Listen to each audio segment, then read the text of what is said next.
새벽에 서울 도시는 잠들었지만 어떤 목소리는 깨어 있었다. 매일 같은 시간 알 수 없는 번호로 걸려오는 전화.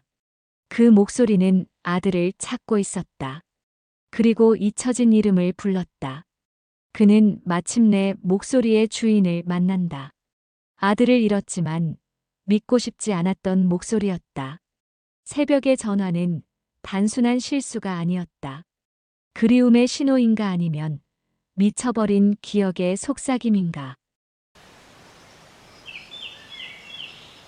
첫 번째 전화. 서울의 한 오피스텔에 혼자 사는 32살 프리랜서 번역가 민수는 새벽 2시 47분 날카로운 전화벨 소리에 잠에서 깨어났다.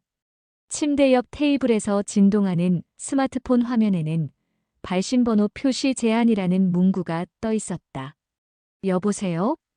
민수의 목소리는 잠이 덜 깬 탓에 갈라져 있었다. 수화기 너머로는 거친 숨소리만 들려왔다.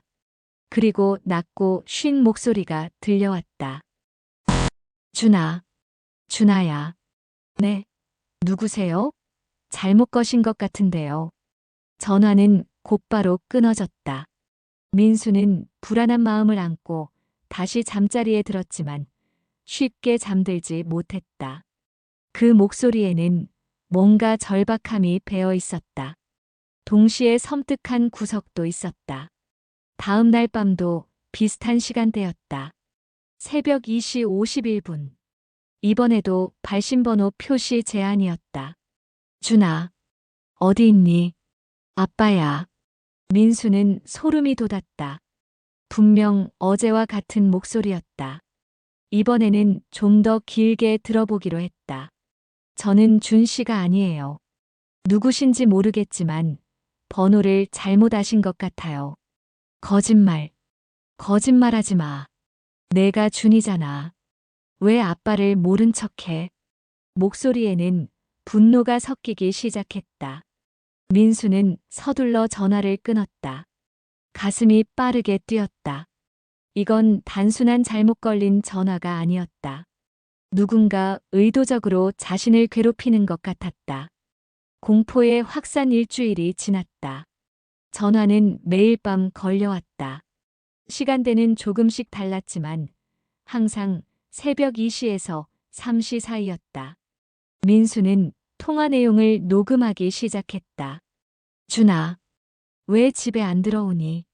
아빠가 기다리잖아. 내가 그렇게 아빠를 미워했니? 용서해줘. 아빠가 잘못했어. 날이 갈수록 전화의 내용은 더욱 기괴해졌다. 어떤 날은 울먹이는 소리가 들렸고 어떤 날은 화난 목소리로 욕설이 섞이기도 했다. 민수는 녹음 파일을 들으며 패턴을 분석했다. 발신자는 분명준이라는 아들을 찾고 있었다. 그리고 무언가 과거에 있었던 일에 대해 사과하고 싶어 하는 것 같았다. 민수는 경찰에 신고했다. 하지만 발신번호가 표시되지 않아 추적이 어렵다는 답변만 돌아왔다. 전화가 협박적이거나 직접적인 위해를 가하는 내용이 아니라는 이유로 적극적인 수사도 기대하기 어려웠다. 친구들에게 상담했더니 더 불안해졌다. 그거 완전 스토커 아니야? 너를 누군가로 착각하는 척하면서 접근하려는 것 같은데. 아니면 정신병자일 수도 있어. 빨리 이사 가는 게 좋을 것 같아. 민수는 잠을 제대로 잘 수 없었다. 전화가 올 시간이 되면 긴장감에 몸이 굳어졌다. 전화를 받지 않으면 연속으로 서너 번씩 걸려왔다. 어느 순간부터는 전화기를 아예 꺼버리고 싶었지만 일 때문에 그럴 수도 없었다. 그러던 어느 날 전화 내용에 구체적인 단서가 나타났다. 준아, 엄마 기일이야. 엄마 보고 싶지 않니? 단풍나무 아래에서 기다릴게. 단풍나무. 민수는 이 단서를 놓치지 않았다. 발신자가 언급한 장소는 분명 어딘가에 실제하는 곳일 것이다. 그리고 엄마 기일이라는 말도 중요한 단서였다. 민수는 스스로 탐정이 되기로 했다. 먼저 자신의 전화번호를 이전에 사용했던 사람이 있는지 통신사에 문의했다. 놀랍게도 이 번호는 2년 전까지 다른 사람이 사용했던 번호였다. 개인정보 보호 때문에 이전 사용자의 신원은 알 수 없었지만 적어도 자신이 무작위로 선택된 피해자가 아니라는 것은 확실해졌다. 민수는 녹음된 통화 내용을 다시 분석했다. 발신자의 목소리는 60대 후반에서 70대 초반의 남성으로 추정되었다. 말투에는 약간의 사투리가 섞여 있었다. 경상도 억양 같았다. 그리고 결정적인 단서를 발견했다. 어느 날 밤 전화에서 발신자가 무의식 중에 중얼거린 주소였다. 봉천동. 우리 집. 봉천동 산 23번지. 민수는 인터넷으로 검색했다. 봉천동 산 23번지는 재개발로 사라진 옛 동네였지만 현재의 봉천동 일대와 그리 멀지 않은 곳이었다. 놀랍게도 민수가 사는 오피스텔에서 불과 2km 거리였다. 민수는 주변을 수소문하기 시작했다. 동네 부동산, 오래된 가게들을 돌아다니며 준이라는 이름과 봉천동 산 23번지에 살았던 가족에 대해 물었다. 그러다 오래된 세탁소 주인에게서 중요한 정보를 얻었다. 아, 박씨 어르신 말씀이시군요. 박성호 할아버지. 원래 봉천동 산동네에 사셨는데 재개발되면서 근처 임대 아파트로 이사 가셨죠. 아들이 하나 있었는데 준이라고 했나? 몇 년 전에 사고로 돌아가셨다고 들었어요. 그 후로 할아버지가 좀 정신이 오락가락하신다고 하더라고요. 민수의 심장이 빠르게 뛰었다. 퍼즐 조각이 맞춰지기 시작했다. 스토커도 범죄자도 아니었다. 치매를 앓고 있는 한 노인이 죽은 아들의 옛 전화번호로 계속 전화를 걸고 있었던 것이다. 세탁소 주인은 박성호 할아버지가 현재 살고 있는 임대아파트 동호수까지 알려주었다. 복지관에서 가끔 도시락을 배달해 주는데 혼자 사신다고 했다. 자녀가 없어서 사회복지사가 가끔 들여다본다고 했다. 민수는 복잡한 감정에 휩싸였다.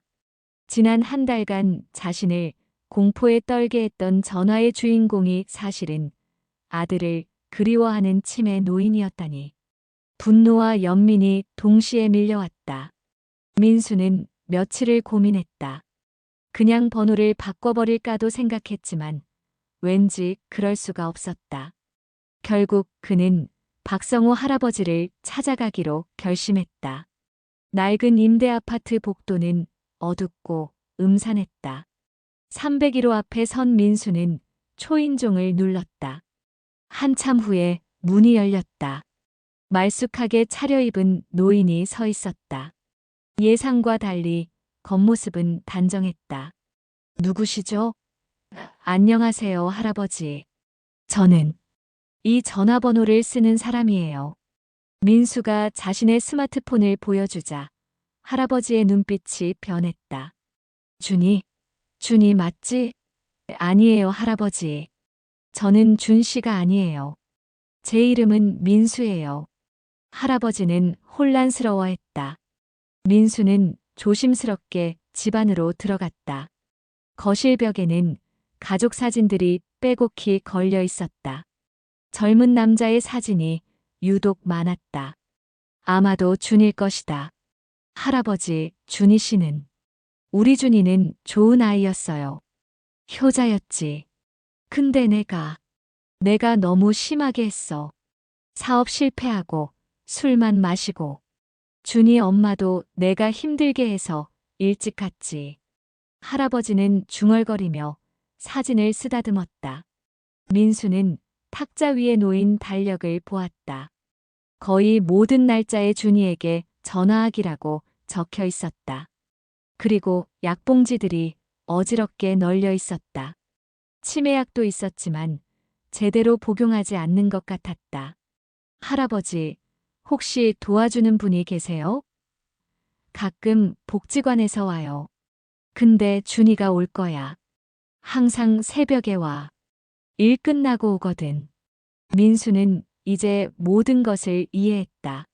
할아버지는 시간 감각을 잃어버렸고 아들이 죽었다는 사실도 받아들이지 못하고 있었다. 매일 밤 아들이 퇴근 후 들를 시간이라고 생각하고 전화를 걸었던 것이다. 민수는 동주민센터와 복지관에 연락했다. 할아버지의 상태를 설명하고 더 체계적인 돌봄이 필요하다고 전했다. 복지사는 이미 할아버지의 상태를 알고 있었지만 인력이 부족해 자주 방문하지 못한다고 했다. 요양원 입소도 권유했지만 할아버지가 완강히 거부한다고 했다. 준이가 집에 올 텐데 어떻게 집을 비워요? 여기서 기다려야 해요. 그것이 할아버지의 대답이었다고 했다. 민수는 마음이 아팠다. 그도 어렸을 때 할머니를 치매로 잃었다. 그때의 기억이 떠올랐다. 할머니도 끝까지 돌아가신 할아버지를 기다렸다. 결말 그리움의 신호 민수는 결정을 내렸다. 전화번호를 바꾸지 않기로 했다. 대신 매일 밤 전화가 올 시간에 맞춰 미리 준비를 하기로 했다. 네, 아버지. 저준이에요. 오늘도 일이 늦어서요. 곧 집에 갈게요. 준아, 정말이니? 밥은 먹었니? 네, 먹었어요. 아버지도 약 꼭 드세요. 그래, 그래. 조심해서 와. 짧은 통화였지만 할아버지의 목소리에는 안도감이 묻어났다. 민수는 이것이 거짓말이라는 것을 알았지만 적어도 할아버지에게는 위안이 될 것이라고 생각했다. 그리고 일주일에 한 번씩 할아버지를 찾아가기 시작했다.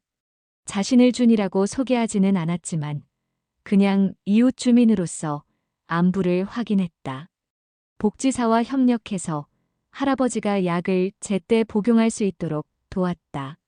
한 달이 지나자 놀라운 변화가 있었다.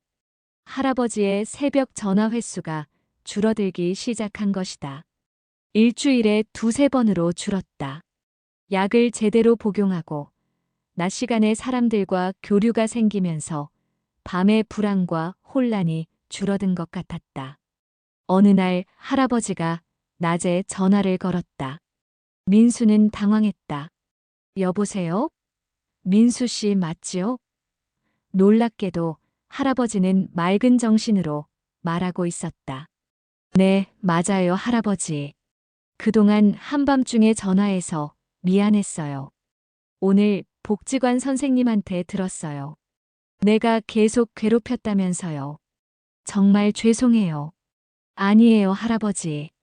괜찮아요. 우리 준이 3년 전에 교통사고로 갔어요. 알고 있어요. 그런데 가끔 자꾸 잊어버려요. 특히 밤이 되면 준이가 살아있는 것 같아요. 할아버지의 목소리가 떨렸다. 민수도 눈시울이 붉어졌다. 할아버지, 준 씨는 할아버지를 정말 사랑했을 거예요. 그랬으면 좋겠어요. 내가 좋은 아버지는 아니었거든요. 그 후로도 가끔 새벽 전화는 걸려왔다. 하지만 민수는 더 이상 그 전화를 공포의 신호로 받아들이지 않았다. 그것은 누군가의 간절한 그리움의 신호였다. 사라진 사람을 향한, 돌이킬 수 없는 시간을 향한 용서받고 싶은 마음의 신호였다. 민수는 깨달았다. 이 도시에는, 이 세상에는 박성호 할아버지 같은 사람들이 얼마나 많을까. 혼자 남겨진 채 과거의 기억 속에서 길을 잃은 사람들. 그들의 신호를 누가 받아주고 있을까. 전화벨이 울렸다. 새벽 2시 48분이었다. 네, 아버지. 저준이에요. 잘 계셨어요? 민수는 부드럽게 대답했다. 창밖으로 보이는 도시의 불빛들 중 어딘가에서 한 노인이 아들의 목소리를 듣고 안심하며 잠들 것이다.